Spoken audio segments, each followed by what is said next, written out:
Hello అందరూ బాగున్నారా? ఈరోజు మరో కొత్త వీడియోతో మీ ముందుకు వచ్చేసాను. అదేంటంటే మా ట్రైబల్ ఏరియాలో దొరికే డిఫరెంట్ ఆకుకూరని మీకు చూపిస్తున్నాను.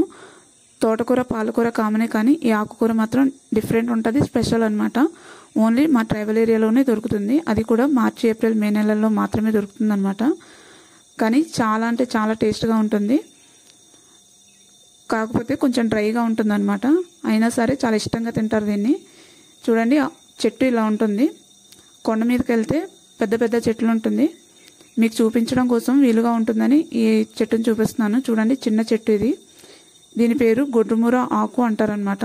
పేరు ఎలా వచ్చిందో తెలియదు, కానీ గొడ్డుమూర ఆకు కూర చెట్టు అని పిలుస్తారు. ఈ ఆకులన్నింటినీ తీసుకుంటున్నాం. లేతగా ఉన్నప్పుడే తీసుకోవాలి. కాడలతో సహా తీసుకుంటున్నాము. తోటకూర ఎలా అయితే వండుకుంటామో ఇది కూడా అలాగే వండుకుంటాం, కానీ కొంచెం చేంజెస్ ఉంటుంది అనమాట. ఇప్పుడైతే ఈ ఆకులన్నింటినీ కలెక్ట్ చేసుకుంటున్నాము. చూడండి, ఆకులు ఇలా ఉంటుంది. లేత చిగురు మాత్రమే తీసుకోవాలి. ఇక్కడ చాలా ఇష్టంగా తింటారనమాట దీన్ని. ఇంకెక్కడ కూడా దొరకదు, ఓన్లీ మా ట్రైబల్ ఏరియాలో మాత్రమే దొరుకుతుంది.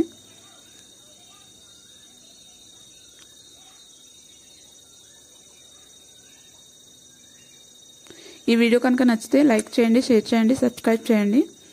ఇలాంటి మంచి మంచి వీడియోస్ మరిన్ని మీ ముందుకు తీసుకొస్తూ ఉంటాను. మీరు ఎప్పుడు వినని, చూడని డిఫరెంట్ ఆకుకూర అనమాట ఇది. మీ నుంచి ఒక లైక్ ఆశిస్తున్నాను. వీడియో లాస్ట్ వరకు చూసి లైక్ చేయండి.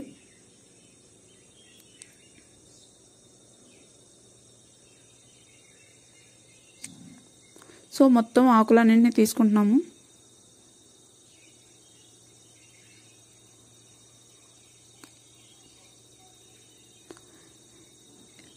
ఇప్పుడు ఈ ఆకులన్నింటినీ తీసుకున్నాక చూడండి, ఇంత ఆకు వచ్చిందనమాట. ఎంత గ్రీన్గా కనిపిస్తుందో చూడండి. న్యాచురల్గా వచ్చింది, ఎలాంటి కెమికల్స్ లేకుండా దొరికే ఆకుకూర అనమాట ఇది. చాలా అంటే చాలా బాగుంటుంది కర్రీ అయితే. చూడండి, ఇంత వచ్చిందనమాట. ఈ ఆకుకూర ఎలా వండాలో ప్రాసెస్ అయితే నెక్స్ట్ చూపిస్తాను. కాడలతో సహా తీసి కడిగి పక్కన పెట్టుకుంటున్నాం అనమాట. ఈ ఆకులన్నింటినీ క్లీన్ చేసి. చూడండి ఎంత గ్రీనరీగా ఉందో. ఇప్పుడు ఒక కళాయి తీసుకోవాలి. దాంట్లో కట్ చేసి పెట్టుకున్న ఒక ఆనియన్ వేసుకున్నాము. వెల్లుల్లిపాయ కూడా దంచి వేసుకోవాలి.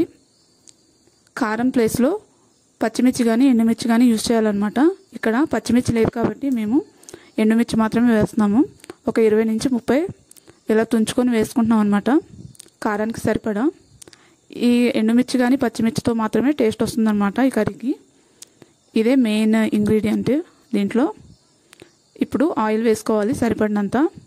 ఆయిల్ వేసుకున్నాక పొయ్యి మీద పెట్టుకొని బాగా ఫ్రై చేసుకోవాలి. ఇక్కడ ఎక్కువగా కర్రల పొయ్యి మాత్రమే యూజ్ చేస్తాము. గ్యాస్ స్టవ్ ఉంటుంది, కానీ దాన్ని ఎమర్జెన్సీ టైంలో మాత్రమే యూజ్ చేస్తాం అనమాట. మిగతా టైం అంతా కర్రల పొయ్యినే యూజ్ చేస్తాము.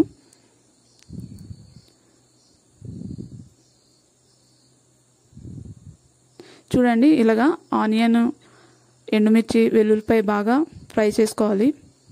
ఇక్కడ జీరా కానీ టమాటా కానీ ఏం కూడా యూజ్ చేయడం లేదు. ఓన్లీ 3 ఇంగ్రీడియంట్సే: వెల్లుల్లిపాయ, ఎండుమిర్చి, ఉల్లిపాయ మాత్రమే. ఇలా బాగా ఫ్రై చేసుకొని కడిగి పెట్టుకున్న ఆకుకూర వేసుకుంటున్నాం. చూడండి, ఇలా ఫ్రై అవ్వాలన్నమాట. ఇప్పుడు ఆకుకూర అంతా వేసుకుంటున్నాము.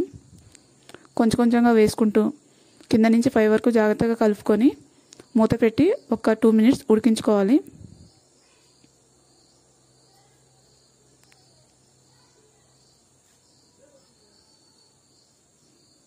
ఇక్కడ కళాయి చిన్నగా ఉంది, ఆకుకూర ఏమో చాలా ఎక్కువ ఉంది. సో కొంచెం కొంచెంగా వేసుకుంటున్నాము. ఈ వీడియో కనుక నచ్చితే ఒక లైక్ చేయండి.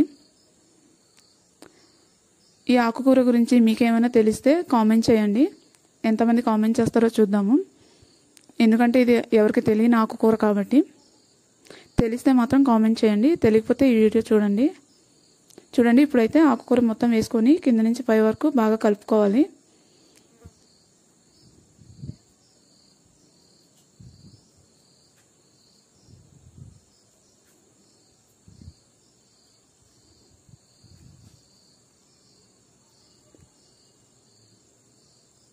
ఇలా ఫ్రై అయిన తర్వాత లాస్ట్లో సాల్ట్ వేసుకుంటున్నాము. సాల్ట్ వేసుకున్నాక ఒక 1 మినిట్ ఉడికించి దింపేసుకోవడమే. కర్రీ అయితే మాత్రం చాలా అంటే చాలా టేస్ట్ ఉంటుంది, కానీ చాలా డ్రైగా ఉంటుందన్నమాట. ఇది రైస్లో తినొచ్చు, అన్నింట్లో తింటారు, కానీ ఇక్కడ ఎక్కువగా రైస్ లేదంటే రాగి జావా ఎక్కువ తీసుకుంటాం అన్నమాట.